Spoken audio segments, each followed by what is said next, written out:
अखन अपने सब सुन रहल छी अमरनाथ शर्मा के आवाज में।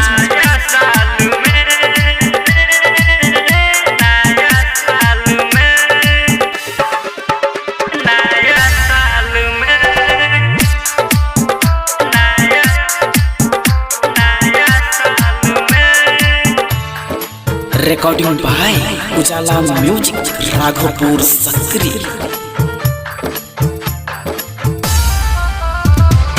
जीबै कोना तोरा बिना,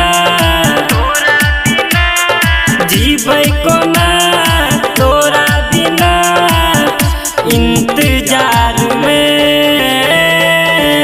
नया साल में, नया साल में,